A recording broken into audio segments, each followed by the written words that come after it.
Hello friends, this is the lesson number 28, and in this lesson we shall discuss the important things related to the political conditions in England during the Age of Revival. If you have gone through the last lesson where we discussed the important things related to the Age of Revival and what is revival, I just quickly make a recapitulation of the previous lesson. Revival is about bringing something back from the past, especially it is related to the social or religious or cultural practice. Then we discussed important things related to the Christianity and its the rising corruption in the Catholic practices, and that really gave the way to the Protestantism, and Protestantism was started by uh, Martin Luther and then followed by John Calvin. And now all these things are related to the Reformation in the form of maybe in the social practice or religious practice, and now we are talking that important things related to the political sphere or the political uh, area, means what were the conditions, how there were some troubles or disputes to get to the throne. So the first we have the War of Roses. War of Roses stands for the clash between the two royal families. It continued from 1455 to 1487, so almost 30 years, and there were two major families or the two royal families. The one was called as the House of York. They represented the White Rose, House of York, and the other we had the House of Lancaster, Red Rose. So these two families and their supporters. So there used to be some clashes or fights between their supporters, White Rose and Red Rose. William Shakespeare, in his one of work, that is Henry V, he said one beautiful line: the nobility of England is choosing between white and red rose.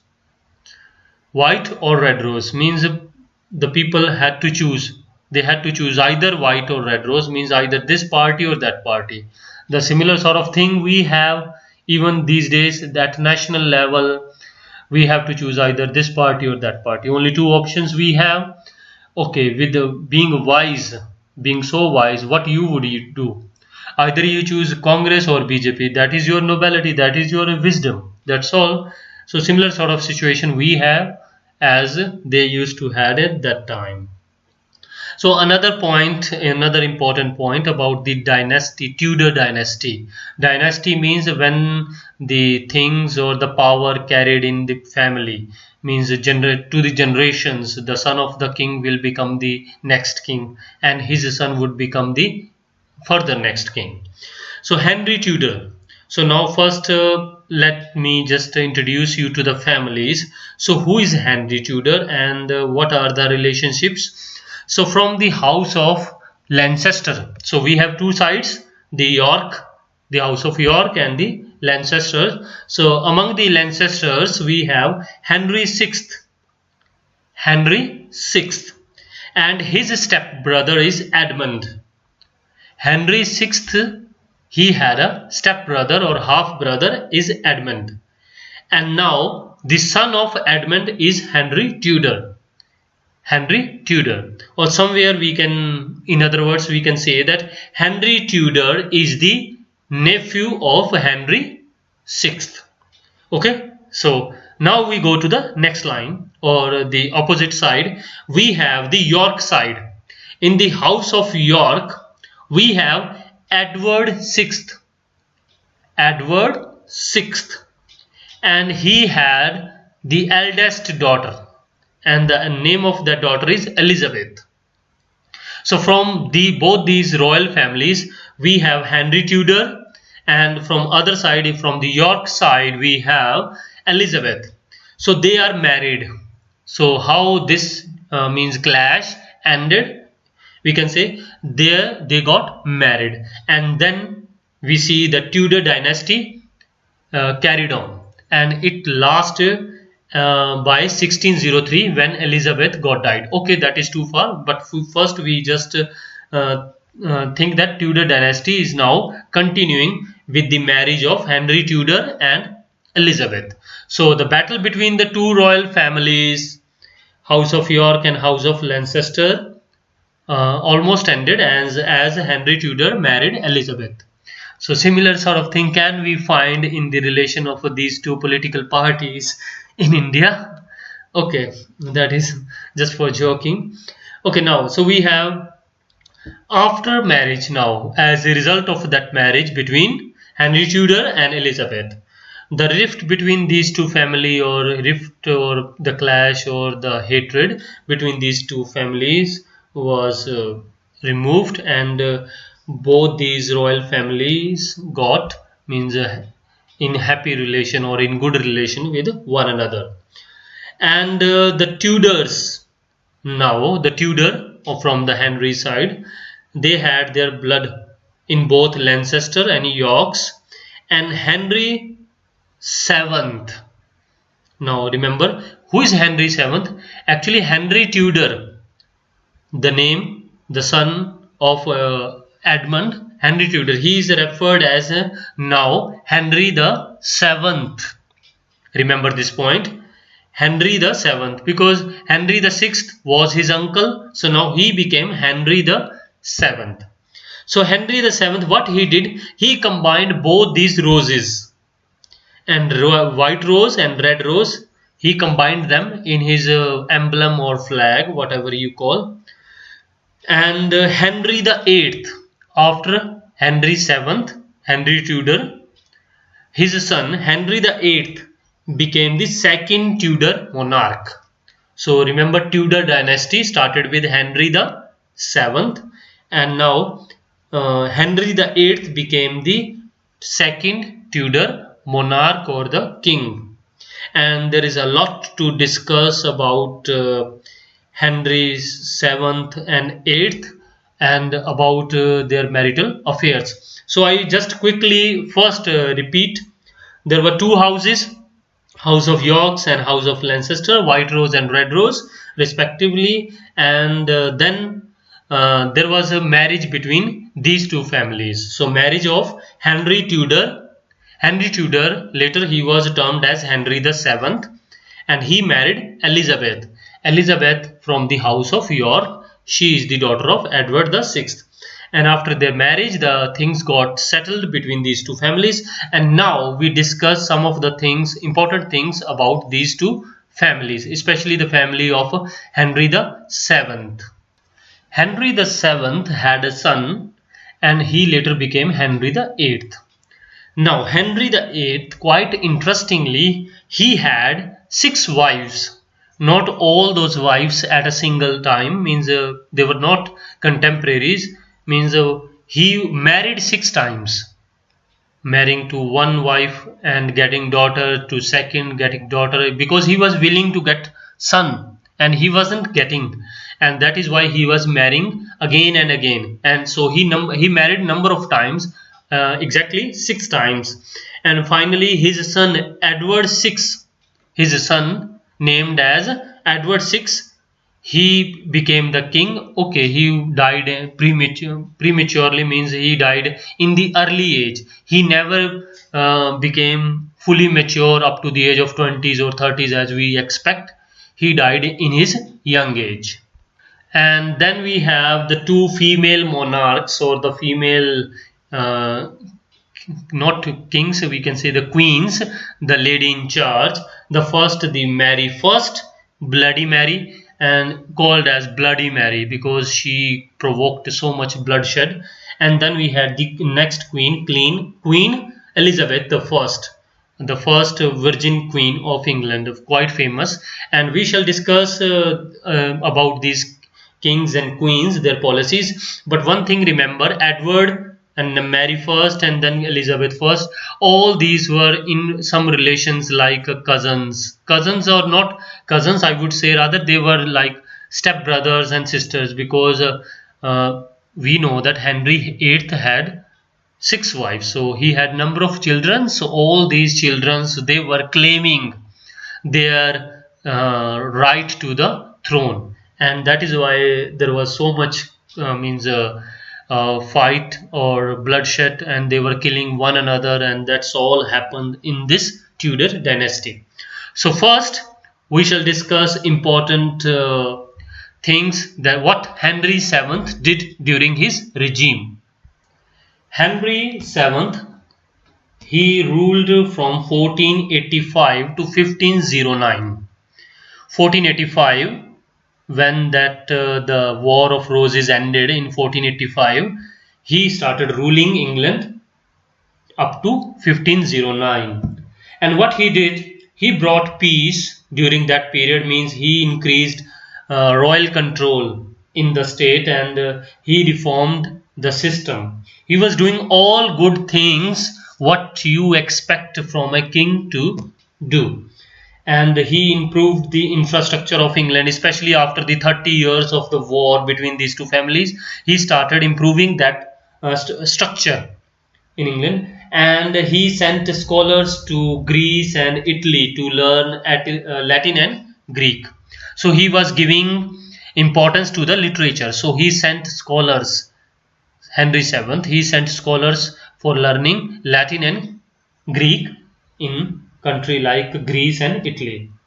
And by this step we can say, because he was sending scholars, so by this way we can say that he was giving help to the rise of Renaissance in England. Renaissance, this is very important term in England or in English literature. That is the rebirth of the old literature. How it was, I just quickly give an introduction, because he was sending scholars to Italy and Greece, and in Italy and Greece there was so much ancient literature written, in Greece especially. So the scholars were going there and bringing that literature to England, and they were started reading this.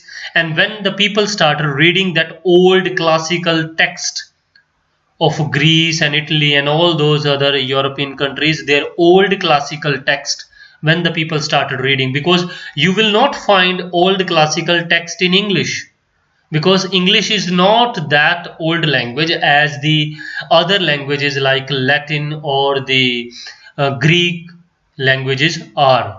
So whatever is classical text available in Greek and Latin and other languages, the people started reading that text, and that really gave the way to Renaissance, because people started following that classical text, and now they started thinking according to when they started reading the wise scholars like Socrates, and then Aristotle, and then we have one more name like Plato. So all these scholars, they started reading. The people of England, they started reading. So that really gave the birth to the Renaissance, the revival of the old literature. So this was all about Henry VII. So we can say Henry VII really helped the way to the rise of, or the rebirth of the birth of the Renaissance in England. Then we have the most important king, Henry VIII, because now we discuss the important facts about his life, because there are a number of things associated to his life. He started ruling, he is the son of Henry VII, okay, and Henry VIII, he started ruling in 1509 by the death of his father, until his death. So when he die? He died in 1547. So almost up to 40 years he ruled over England. And he was not just ruling over, he was bringing devastation in England somewhere, because he was always disturbing the system, and okay, even his own life was disturbed. How? We see. He married 6 times, as I already told you that he married 6 times because he wanted a son. But because of his earlier wives, with first wife, second wife, third wife, he wasn't getting his son. He was getting only daughters. So that is why he married again and again. And okay, he was a talented person. He was a good statesman and a good administrative man, it was said. The first wife he had, the name of the wife was Catherine. Catherine. She is the Queen of Aragon. She gave birth to Mary, but no son. Mary first. We discussed a few minutes back, a few minutes before we discussed Mary first is called as Bloody Mary. So she is the same daughter. So Mary is the daughter of Catherine. Henry wanted now, because he was not getting a son, he wanted to annul his marriage, means he want to get a divorce like thing, means he wasn't willing to continue his marriage with Catherine, and he wanted to marry again. Okay, so in Catholic system there was no permission to marry again as long as you have a wife living. So what happened? The Pope, who is the Pope? The Pope is the priest of the important important church in Rome. So the Pope was against this. Here I would like to tell you that most of these religious authorities, this church, especially the Catholic Church, the church was having full impact even over the political system. So whatever the church says, the political authorities had to agree to that. So the church was saying, the Pope was saying that the king cannot marry again. वो दोबारा शादी नहीं कर सकता, so because as long as his wife is living. But Henry VIII was saying that he will marry again because he is willing to get his son. So now the king was now looking to surpass or to sideline this decision of the Pope, because Pope was not permitting him to marry again. And one thing, as I mentioned, that we have to understand that the rule of the Pope was supreme. The Pope from the Roman Church. Okay, so Henry VIII at that time, what he did, he passed an act of supremacy. So this is a fact or a point to remember. He passed an act of supremacy, and it was passed in 1531, maybe 34 to whatever. Okay, so 1531 somewhere I found. And by this act, he passed this act in England's Parliament. And by this act, he declared that Mary would be his illegitimate child. So Mary will not be having any right in the future to get to the throne. So he was somewhere getting rid from his wife Catherine and also from his daughter Mary. So by this act, Mary will not have any right to the throne in the future. So one more thing as a point, I will tell you that there was no direct democracy at that time in England. It was only monarchs ruling, and some of the chosen leaders, they were just representing in the parliament. There was no direct democracy as we have nowadays. So by that act now, the rule of the monarch will be supreme. So the rule made by Henry VIII will be supreme, and the rule made by Pope will be surpassed. So this really was the effect of that first act of supremacy. And what he did, he established his own church. Earlier there was Catholic Church, okay, Protestant were the others, and what he did, Henry VIII, he established his own church and gave it the name as the Anglican Church, the Church of England, Anglican Church. And as I have told you that the marriage between Catherine and the Henry VIII will be now null and void, means no longer existing, and Mary, the daughter Mary, she is disinherited from any right in the future. And one more point, by Anglican Church, Now whatever the law king will make will be means carried over, or will be above the whatever said by or whatever ruled by the Pope. So the law made by the king will be supreme. That will be the result of that act of supremacy. So two things about the disinheritance of the wife and the daughter, and also about the law made by the king will be the supreme. And then we have his second marriage. So now Henry VIII married to Anne Boleyn. The name of his second wife is Anne Boleyn, and he married her in 1533. 1533, and pretty soon he annulled this marriage, or get a divorce or separations happen, whatever you call it, in 1536. Why? Because she was suffering from miscarriages. Okay, several, one or two miscarriages happen, means their child was not well born and died, and eventually she gave birth to Elizabeth. After the birth of a few of the child, maybe one or two, they died means just by birth, and then she gave birth to Elizabeth. Elizabeth is the same Elizabeth I, the famous Queen of England, the Virgin Queen of England. So now things to remember: Catherine gave birth to Mary first, and Anne Boleyn gave birth to Elizabeth first.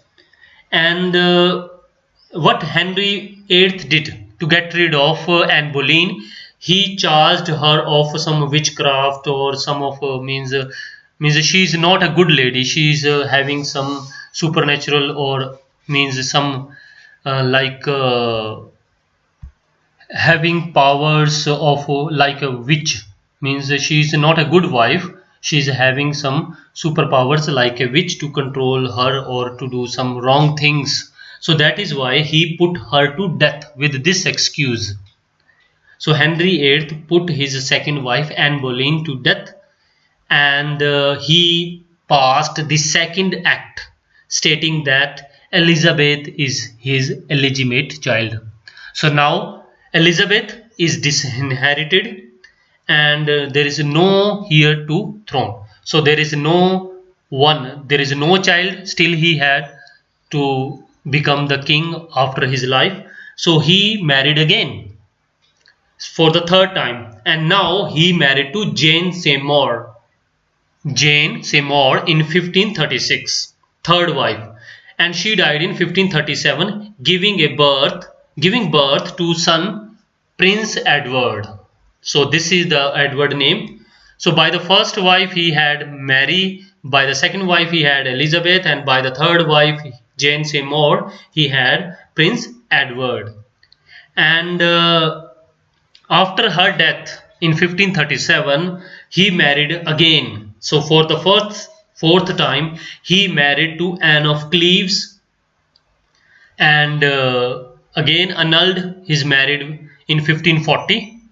Married with her in 1514, and in the same year he separated from her. And then Catherine Howard, fifth wife, and he married to her in 1540 and executed. She was also put to death in 1542. And Catherine Parr, sixth wife, in 1543. So there was no further child. He had only 3 children living from the first 3 wives, and fourth, fifth and sixth wife did not give any birth to any child. Okay, so this is all we have about his 6 wives. So first 3 wives are most important names: Catherine giving birth to Mary, and then Anne Boleyn giving birth to Elizabeth, and then Jane Seymour giving birth to Prince Edward. The rest of 3 wives, they were just coming and going out of his life. And now, after the death of Henry VIII, who will become the king? So there were 3 persons: Mary, Elizabeth and Edward. Okay, obviously as long as there is a male candidate, how can a female candidate make her own claim? So Edward VI, he became the king. He was just like a child because he wasn't that grown up, and you can see that Jane Seymour married to king in 1536. So even by 1537 he got birth. So in 1547 he is becoming the king.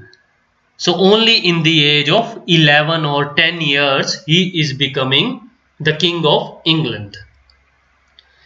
And he was so weak by the birth, and he died in the early age at the age of 16.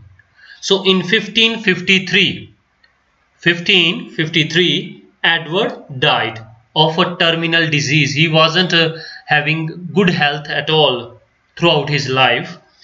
And one of the few facts if we have like about him, Edward the Sixth, he was having Protestant views.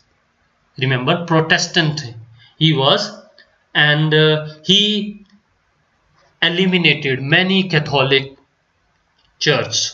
He introduced a book of common prayer. So 2 points: he was Protestant by beliefs, and he he eliminated or he destroyed number of Catholic church and practices, and he introduced common prayer, a book of a common prayer, and he continued spreading Protestantism. So this is about Edward the Sixth. So his life period from 1537 to 1553, only 16 years he lived. Now, what happened after Edward VI's death? Lady Jane Grey, we have another name. Lady Jane Grey, she became the queen. She was also called as the Queen of 9 Days. And who she was? She was cousin of Edward VI.